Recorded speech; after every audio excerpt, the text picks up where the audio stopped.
Upon my first playthrough of the forest, back in 2015, I spent around 30 odd hours encapsulated by the forest I crashed upon. I found myself fully immersed in this beautiful, horrifying survival game. I had a wild ride back then. It was an experience like no other, which is exactly why I chose to get back into it again all these years later. However, I wanted to come to understand the story and meaning behind the peninsula and all the themes revolving around this messed up, disgusting, yet fucking amazing game. Although the entire lore of the forest is pretty complex, and much of the story is simply discovered by the player through exploration, there is something about this place that is clearly obvious at the very beginning of every playthrough. You are not alone. The peninsula is home to indigenous people who have either chosen or were forced to adapt to life there. They appear very animalistic at first glance, and these individuals clearly engage in cannibalism. What's more, create human effigies outside their camp, with tennis balls stuffed in the face of outsiders. Viewing this firsthand as a new or returning player is always unnerving and downright horrifying.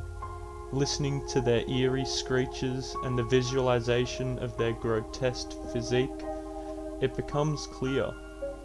These animals aren't human, and they're the enemy of this game. Completely alienated from us in every way. But are they?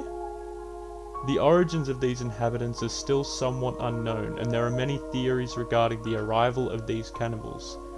They can be a mix of other plane crash survivors predating your arrival, Christian missionaries, lab workers, the family on the yacht, or other unfortunate travellers who have in one way or another wound up on the peninsula.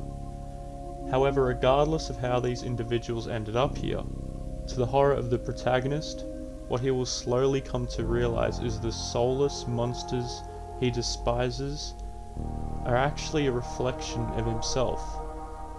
Furthermore, the forest is a symbolic mirror of humanity as a whole.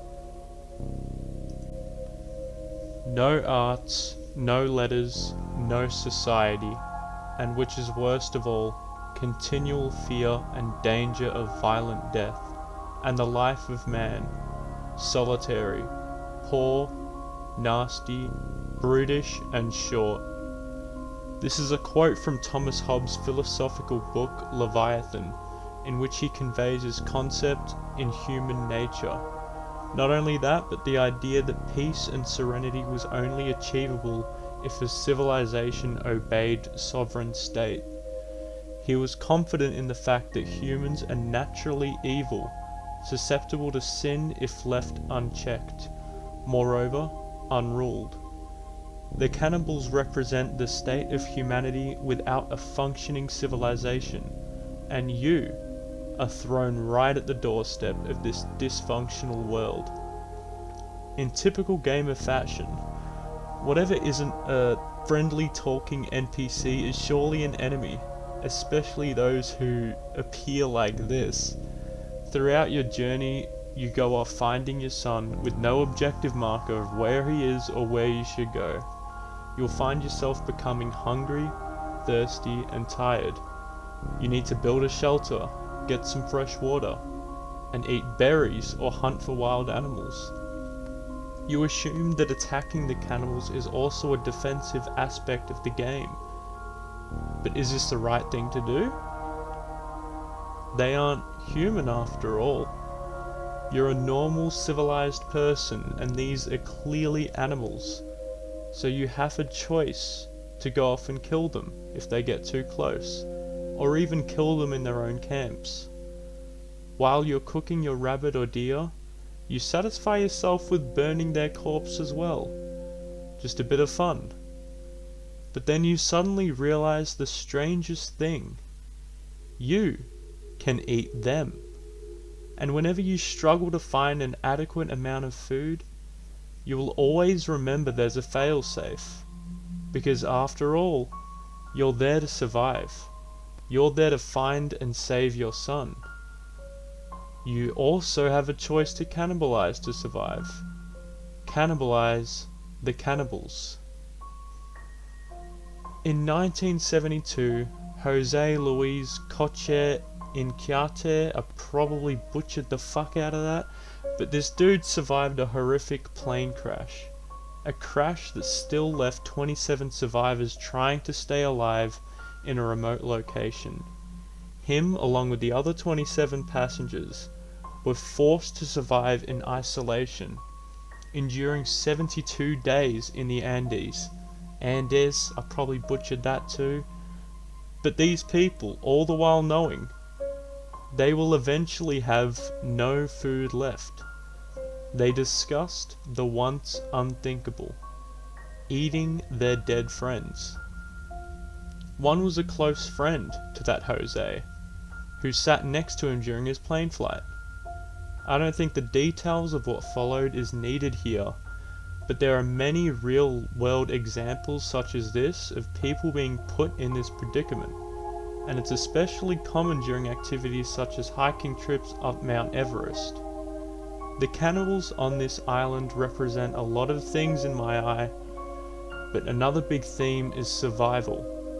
They could well be what you once were, but they are also what you could become. A good counter-argument to my suggestion that they're just as human as the player is that they don't have the knowledge of language.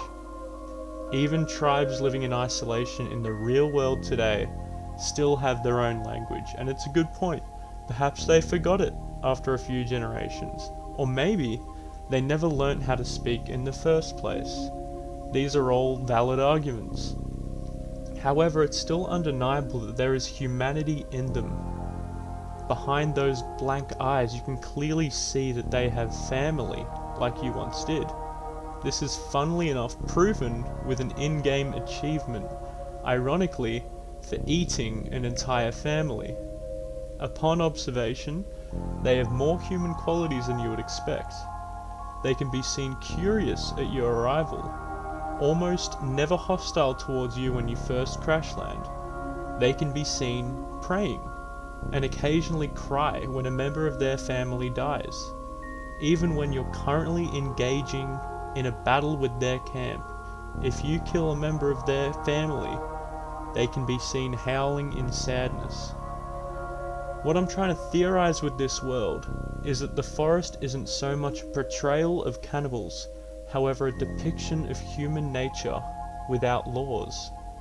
And also, the reality that within a lot of playthroughs, you could be exactly what they are, or even worse. You've probably killed and cannibalized more than they have, and it's not a far-fetched idea that even if these cannibals are entirely native to this area, others such as the scientists or missionaries were forced to join them to camouflage themselves and remain alive. Just a warning for spoilers ahead. During the endgame moments, you were given a choice of sacrificing another plane full of innocent passengers in order to swap the life of an innocent child with the lost one of your own son. In other words, you do not only have the choice of following down the cannibalistic footsteps of the inhabitants, but you are also given the free will to add and repeat the evil wrongdoings of the scientist who shot down your plane, by mirroring the exact actions that resulted in you being in this situation in the first place. You, the character inside this story, the scientist that shot you down, and the inhabitants that roam this world, are all equally unconfined by morality and legality, and demonstrate what human nature would truly look like in a survival scenario with no obligation to a higher power or government.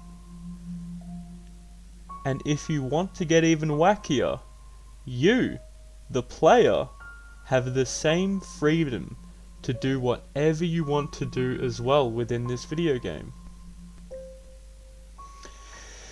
Look, I honestly don't know if I'm looking way too into the meaning behind the cannibals in the forest, or if this is an obvious idea by now. but I did want to make this video to highlight what I feel is so strong about its main theme of humanity, and put it out there for a community to discuss or criticize. I realize a lot of other theories could also be stronger than this one, such as the obelisk or the virus noted in the laboratory being the primary source of change and mutation. However, I still personally believe mutants and cannibals came to be what they are through different circumstances, but I'm always open to any interpretation. Honestly, I feel like this is exactly what makes this game so exciting to talk about. A lot of the story is still a mystery and up in the air, in my eye. And it's not the plot hole kind of mystery. The Forest is truly an amazing game, and I hope Sons of the Forest can continue its legacy. Eventually. All of the source material that inspired me to make this video will be linked down in the comments. I usually don't make these kinds of videos, like, ever, so any support or feedback would be greatly appreciated. Even a simple like goes a long way. I am Moldy Fish Sticks, and I hope you all have a great day.